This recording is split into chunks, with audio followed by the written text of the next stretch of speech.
नमस्कार साथियों, आप सबका पुनः स्वागत है श्रद्धा एस्ट्रो ज्योतिष में। आज हम लोग कवर करने वाले हैं कुंभ लगन की कुंडली में यदि बृहस्पति प्रथम भाव में बैठें तो क्या फल है। हम ये भी कह सकते हैं कुंभ लगन की कुंडली में कुंभ राशि का बृहस्पति क्या फल देता है। इससे पहले हम लोग चैनल में सूर्य, चंद्रमा, मंगल और बुध की कंप्लीट वीडियो रिकॉर्डिंग भृगु सरल पद्धति अनुसार कंप्लीट कर चुके हैं। कोई भी व्यक्ति भृगु सरल पद्धति को आधार बनाकर ज्योतिष को सीखना चाहता है, हमारे चैनल को सब्सक्राइब कर सकता है। हम जल्दी ही सूर्य से लेकर राहु केतु तक 9 के 9 ग्रहों का 12 अलग अलग लग्न की 12 अलग अलग राशिफल को अपलोड करने वाले हैं। हमारे बारे में और अधिक जानकारी के लिए सिंपली आप गूगल करें, सनत वाजपेयी लिखें, आपको हमारे बारे में कंप्लीट इन्फॉर्मेशन मिल जाएगी। या हमारे आप यूट्यूब के दिए गए लिंक्स पे भी क्लिक कर सकते हैं, जहां आपको हमारा फेसबुक का ग्रुप, हमारा वेबसाइट का एड्रेस, कॉन्टैक्ट डिटेल्स मिल जाएंगे। तो शुरुआत करते हैं क्लास का। कुंभ लग्न। कुंभ लग्न के सोच को समझने के लिए, उसकी नेचर को जानने के लिए हम ऑलरेडी लग्न की वीडियो जो अपलोड कर चुके हैं चैनल में, आप वो सर्च कर सकते हैं, प्लेलिस्ट में आपको मिल जाएगी। अलग अलग 12 लग्नों का क्या स्वभाव होता है। किसी भी प्लैनेट के फल को समझने से पहले ये जरूर देखना है कि ये प्लैनेट किस लग्न के लिए देख रहे हैं और इस प्लैनेट के ओन्ड हाउसेस कौन कौन से हैं, तो आप सटीक अंदाज़ा लगा सकते हैं। अब इस लग्न के लिए जो हमने कुंभ लग्न लिया है, इसमें अगर हम देखते हैं जैसे शुक्र योग कारक ग्रह हैं, तो हम शुक्र को अपने प्रायोरिटी लिस्ट पर रखते हैं। यानी अगर शुक्र बली हो जाते हैं तो बहुत ज़्यादा बल मिल जाएगा।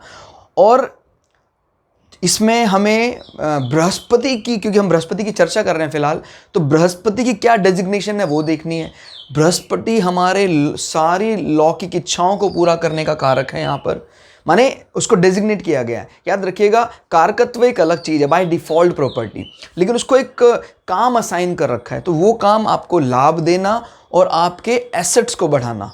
याद रखिएगा, कोई व्यक्ति आपको ये कह सकता है कि बृहस्पति इसके लिए, जैसे हम प्राय जब अध्ययन करते हैं तो कुछ हमारे एंशिएंट बुक्स में जो चीज़ लिखी है उनको डीकोड करने के लिए हमें लोक व्यवहार, नीति और कौन सा समय चल रहा है, देश काल परिस्थिति, ये भी देखना ज़रूरी है। अब जैसे मान लीजिए 11वें भाव को कई जगह उन्होंने अशुभ लिखा हुआ है या दूसरे भाव को मारक लिखा हुआ है, तो आपके तो दिमाग में सेट हो गया भाई इनके तो स्वामी कभी अच्छे हो ही नहीं सकते, जीवन में खराब फल ही देंगे, तो उसके तो स्वामी का अच्छा होने का कोई फ़ायदा नहीं है। ये एक बहुत बड़ी गलती हो जाएगी। आजकल का जो हमारा समय चल रहा है, सभी लोग एक निश्चित समय पर एक लाभ की आकांक्षाएं लिए चलते हैं। ठीक है, आज के 5000 साल पहले मुख्य रूप से हमारा धन होता था भाग्य धर्म, विद्या लक्ष्मी, इस प्रकार की चीज़ों को हम, या तपस्या को अपना मानते थे। लेकिन आजकल के समय में हमने अपने एसेट्स को और हमारे लाभ भाव को अगर नहीं मजबूत किया तो वो वास्तव में शुभ होकर भी अशुभ हो जाएगा। तो लौकिक संसार में देश काल परिस्थिति अनुसार जो पुरानी शास्त्रीय बातें हैं उनको मॉड्यूलेट करना आना चाहिए। क्योंकि शास्त्र में कई जगह तो ये भी लिखा हुआ है, जैसे हमें सिला हुआ कपड़ा पहनने का निषेध है, तो वो किस परिस्थिति में कब कौन सी बात कही गई उसका जानना ज़रूरी है। इसी प्रकार से हमारे जो एंशिएंट बुक्स में लिखा है उनको आजकल के प्रोफेशन में सही आंकना, उनका आंकलन करना। जैसे अशुभ तो मैं भी मानता हूँ, लेकिन किस दृष्टि से अशुभ है। अगर किसी की सारी इच्छाएं पूरी होने लग जाएगी तो फिर तो वो उसका जो फाइनल लक्ष्य है मोक्षा की तरफ अट्रैक्ट ही नहीं होगा। तो जिस भी कुंडली में 11th हाउस बहुत स्ट्रांग है और 4, 8, 12 बहुत मजबूत है, ऐसे व्यक्ति का जो जब उसका प्राण निकलने का समय आता है तो वो व्यक्ति हमेशा तड़पता है, चिल्लाता है कि मुझे संसार से नहीं जाना है, क्योंकि उसको लगता है यार संसार तो मेरी इच्छा पूर्ति के लिए ही है। क्लियर होगा? तो याद रखिएगा, एक वैराग्य दृष्टि लाता है 4, 8, 12। तो 4, 8, 12 जिनको मोक्षा हाउसेस भी कहा जाता है, अगर ये स्ट्रांग है तो 11th हाउस का स्ट्रांग होना कोई अशुभ नहीं कहा जाएगा।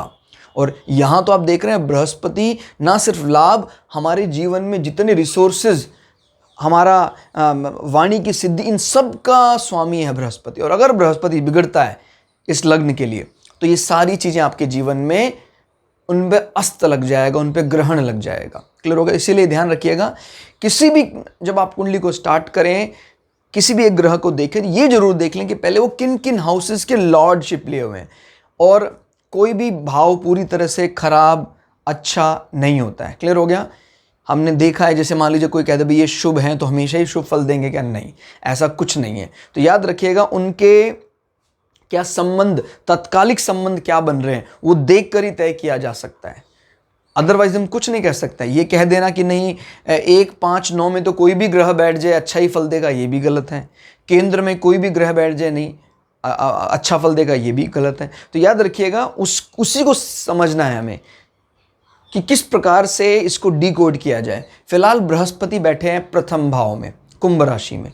तो प्रथम भाव दोस्तों किसका होता है? प्रथम भाव हमारे इंटरनल सोच को बताता है, हमारी बॉडी स्ट्रक्चर को बताता है, हमारा डील डॉल सोचने का नज़रिया, सब चीज़ प्रथम भाव से देखी जाती है। इनफैक्ट हमें हर चीज़ जीवन में जो मिलती है, हमारी ट्रेन का इंजन लग्न तय करता है। तो ये लग्न प्रथम भाव कह लीजिए, इसको लग्न कह लीजिए, एक ही बात है।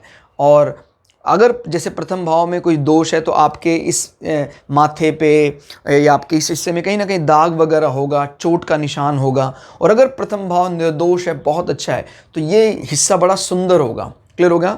आपका मस्तिष्क संचार बड़ा अच्छा होगा, न्यूरॉन आपके बड़े एक्टिव होंगे, आपका रिएक्शन टाइम कम होगा, या कह सकते हैं रिस्पॉन्स टाइम कम होगा, तुरंत रेस्पॉन्स करते होंगे चीज़ों को। 2+2 4, ऐसा नहीं 2+2 4, टाइम ज़्यादा नहीं लेते हैं। तो याद रखिएगा response time should be very very low. Clear हो गया? अगर आपका ब्रेन एक्टिव है तो। और अब यहाँ पर जो हमारे ज्ञान के कारक है बृहस्पति, वो आके बैठ गए। हालांकि भाव शनि का है, लेकिन शनि की एक कौन सी राशि है जो काल पुरुष की कुंडली में 11वां भाव। याद रखिएगा हमें मेष लग्न से हर लग्न को कंपेयर करना ही पड़ेगा, क्योंकि वो बाय डिफ़ॉल्ट एक प्री इमेज लेकर चलता है। इसके पास ना सिर्फ 11 भावों की जिस इच्छा पूर्ति वाली भावना रहती है, इसके पास हमारे घुटनों के नीचे पैरों की मजबूती की पुष्टि भी हम यहाँ से करेंगे। जैसे मान लीजिए हमारा 11वां भाव फिलहाल धनु राशि पड़ रही है, ये बहुत कमज़ोर अवस्था में है, तो फिर आपको कुंभ राशि भी ढूंढनी है, ये भी कमज़ोर अवस्था में अगर है, तो फिर आपके घुटनों के नीचे पैरों वाले हिस्से में कहीं ना कहीं चोट या कोई ना कोई तकलीफ जरूर होगी। क्लियर होगा? तो याद रखिएगा किसी भी लग्न को स्टडी करें, उसकी एक पुरानी जो प्री इमेज है उसको मेष लग्न यानी काल पुरुष की कुंडली से जरूर कनेक्ट करना है। जैसे आजकल सांस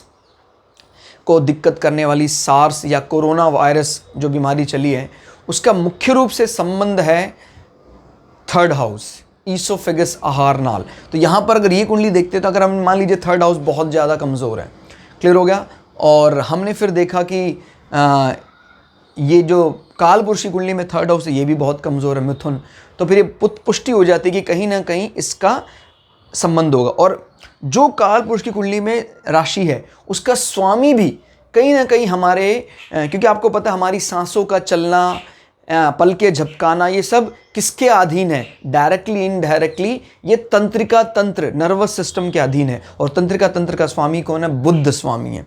तो बुध के कमज़ोर होने पर भी आपकी सांसों के चलने में दिक्कत आ सकती है। बच्चों को और भी कई प्रकार की सांसों की बीमारी, जैसे आपने सुना होगा एक तो जिसमें शरीर में खारिश होना, खसरा बोलते हैं जिसको, मिसल्स भी कहा जाता है।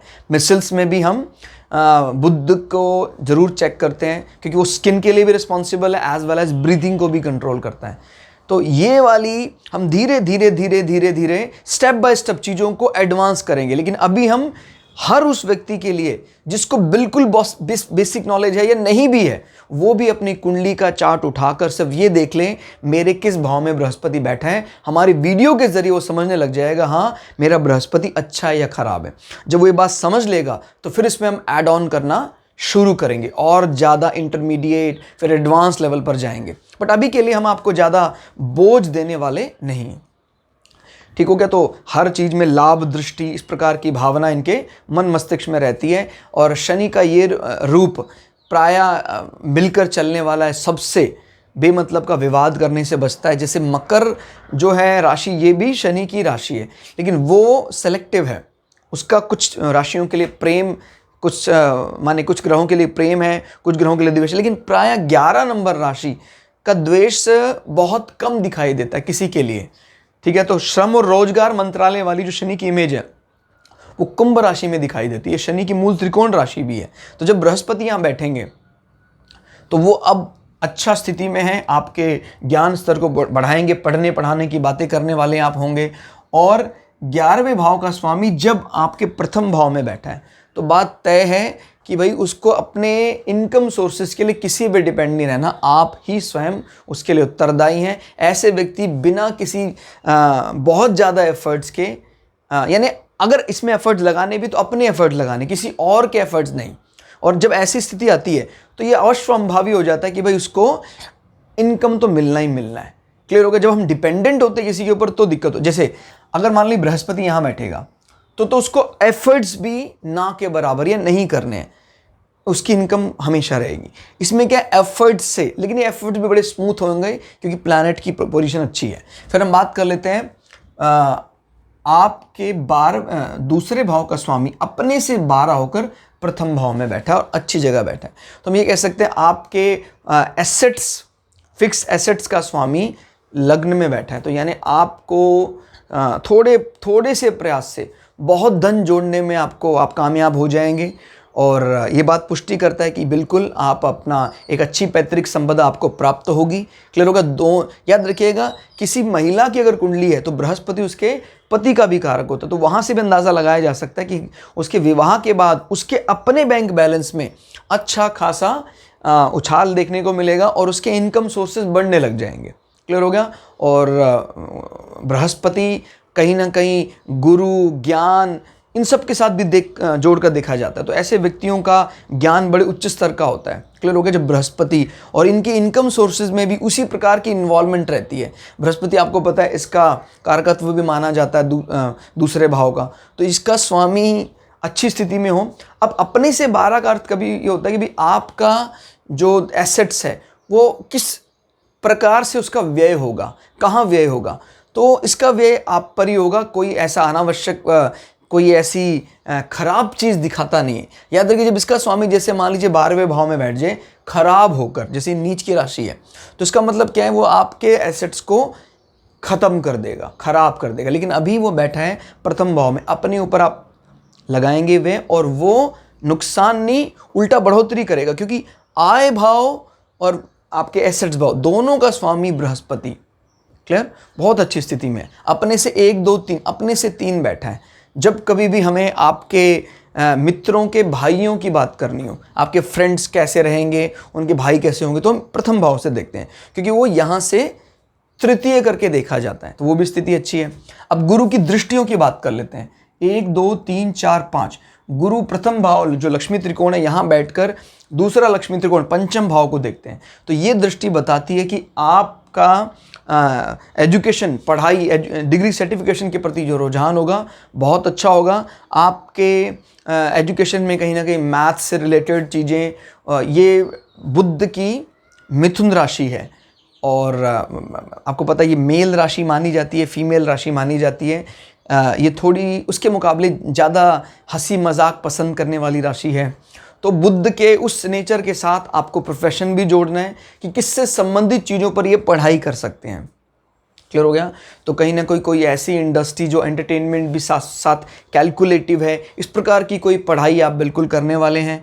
और बृहस्पति की नज़र बताती है उसमें आपका मुख्यतः काम बुद्धिमत्ता वाला होगा। बृहस्पति की नज़र ये भी बताती है कि आपको बिना किसी सर्जरी के संतान होने का पूरा संभावना है, बशर्ते बुध पीड़ित ना हो जो इस घर का मालिक है। ठीक है? जितने ज़्यादा मैलेफिक प्लैनेट नज़र डालते हैं, संतान के भी मेल चाइल्ड होने के चांसेस होते हैं, फीमेलिक में फीमेल चाइल्ड होने के चांसेस। अब बुध, बृहस्पति का जो जेंडर है वो मेल जेंडर है, वैसे बुध का कोई जेंडर नहीं, इसलिए बुध अकेले दम पर प्राय तय नहीं कर पाते। हाँ, बुध अकेला हो और कोई मैलेफिक प्लैनेट की नज़र ना हो तो हम प्राय ज़्यादा जुड़ा हुआ देखते हैं। फिर इस राशि का, जैसे 3 नंबर मिथुन राशि का, क्योंकि वो ऑड राशि है तो प्राय इसमें मेल चाइल्ड देखा जाता है। जनरली हम ऑड में मेल चाइल्ड देखते हैं, but exceptions are always there. जैसे कर्क एक इवन नंबर है, बट इसमें हम मेल चाइल्ड को देखते हैं, फीमेल चाइल्ड को नहीं देखते हैं। क्लियर होगा? तो ऐसे ही कई नंबर्स हैं, वो एक्सेप्शंस हैं। इसी प्रकार से 12 नंबर जो एक इवन है, जिसमें प्राय होना चाहिए था फीमेल चाइल्ड, बट हम 12 नंबर पे यहाँ पर क्या देखते हैं, मेल चाइल्ड देखते हैं। क्लियर हो गया? तो बृहस्पति की पंचम भाव में दृष्टि है, तो इन सब चीज़ों में आपको बढ़ोतरी मिलेगी, आपको मान सम्मान, आपके परिवार की भी बड़ी मान सम्मान इज्जत करते होंगे। जब अच्छे ग्रहों की दृष्टि पड़ती है तो ऐसे लोगों को पैतृक रूप से ही ये सब चीज़ें, कोई पद, पारिवारिक पद मिलता है, जैसे राजपुरोहित टाइप का पद, इस प्रकार के पद सम्मान उनको मिलते हैं। ठीक है, बृहस्पति को ये राशि इतनी ज़्यादा पसंद नहीं है क्योंकि ये रोमांटिक फेस की बात करता है बुध के, लेकिन फिर भी हमें ये भी नहीं भूलना है कि ये एक बहुत ज़्यादा शुभ जगह पर बृहस्पति दृष्टि बनाए हुए हैं। जैसे मान लीजिए यहाँ पर कन्या राशि होती है तो बृहस्पति और अधिक देने का प्रयास करते हैं। मिथुन राशि के प्रति ज़्यादा लगाव नहीं है, लेकिन इस लोकेशन को बृहस्पति पसंद करते हैं। क्लियर हो गया? तो इस कारण से यहाँ भी देने का प्रयास करेंगे। फिर हम बात करते हैं बृहस्पति की 7वीं दृष्टि। आपके पार्टनर के साथ पढ़ रहे हैं, बड़े बुद्धिमान होंगे, ज्ञानवान होंगे, अच्छी पढ़ाई उनकी होगी पार्टनर की। सूर्य के प्रभाव से प्रभावित होंगे आपके पार्टनर। क्लियर होगा? राजाओं की तरह उनका जीवन शैली रहना है। इस प्रकार से बृहस्पति की नज़र उस पर राजाओं की जीवन शैली के साथ साथ एक बुद्धिमत्ता वाला रूप भी दिखाई देता है। 7, 8, 9 बृहस्पति की 9वीं दृष्टि पड़ रही है आपके भाग्य स्थान में, जो काफ़ी मजबूत स्थिति बना रही है। और भाग्य स्थान में बृहस्पति की दृष्टि का पड़ना ये बताता है कि आपका धर्म के प्रति रुझान बहुत अच्छा होगा, आपको ग्रंथों का गहन अध्ययन करने का मौका मिलेगा। क्लियर हो गया? लग्न में बैठकर जब ये देखते हैं, अच्छी लंबी तीर्थ यात्राएं, बड़ी तीर्थ यात्राएं करने का मौका मिलेगा। और शुक्र इसका मुख्य रूप से स्वामी है।